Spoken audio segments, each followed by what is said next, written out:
Obrigado, Sra. Presidente. Sra. Ministra das Finanças, as perguntas que eu fiz ficaram sem resposta. Sobre os DTAs, a questão não é saber se responde ou não responde. A questão é saber se o Governo está ou não a conceder ajudas ilegais à banca. Essa é que é a questão. Depois, sobre a almofada financeira, a Sra. Ministra também não respondeu. Nem falou dos custos para o contribuinte, nem sequer foi capaz de confirmar ou contrariar o facto de nós estarmos a pagar juros pela dívida que enche os seus cofres e a pagar ao mesmo tempo pelo depósito do dinheiro que afinal não é nosso. Depois, Sra. Ministra, bem pode dizer que a oposição está a exagerar, que o INE se engana nos números. A verdade é que o desemprego continua a subir desde finais do ano passado. Mesmo com a imigração e mesmo com os truques que o Governo arranjou para esconder o desemprego real, mesmo assim o desemprego está muito elevado e, pior do que isso, é que não há sinais de que haja uma inversão da tendência.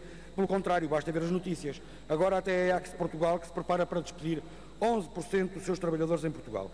E isto já para não falar nas ajudas que o Governo deu para engrossar este caudal de despedimentos, não só quando facilitou e tornou o despedimento mais barato no setor privado, como também com as dispensas que está a fazer ao nível da administração pública.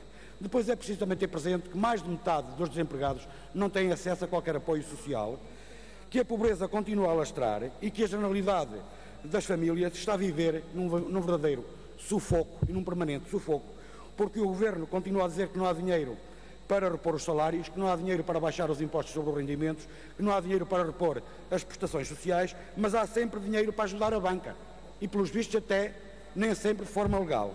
E depois também encontra folga para baixar o imposto das grandes empresas, como baixou o IRC de 25% para 23%, e encontrou ainda folga para baixar de 23% para 21%.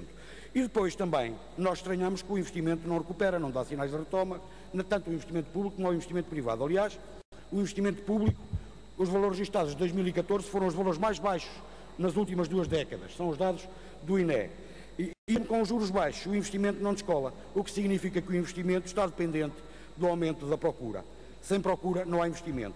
E nós todos sabemos os esforços que o Governo fez para dinamizar a procura. O Governo literalmente depenou os rendimentos das famílias e claro que as famílias não têm rendimento, não pode haver procura. Sem procura não há investimento, sem investimento não há economia, não há emprego.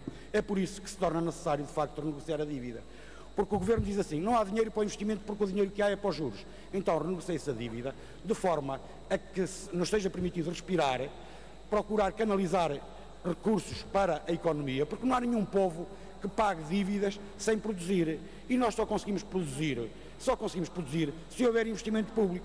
E diz, para muita surpresa minha, dizia há pouco a senhora deputada Cecília Meireles, aliás numa tese ou numa liturgia que já não é nova, de que renegociar a dívida é não pagamos. Senhora deputada, como é que o renegociar a dívida não pagamos?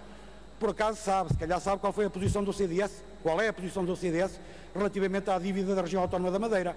E se calhar não está a dizer que o CDS da Madeira não quer pagar a dívida. Ou está? Está a dizer que o CDS na Madeira não quer pagar a dívida. E pelos vistos até o PSD na Madeira, no final da campanha já começou a defender a renegociação da dívida. E portanto é o que eu pergunto, é se na Madeira o PSD e o CDS também defendem ou não pagamos.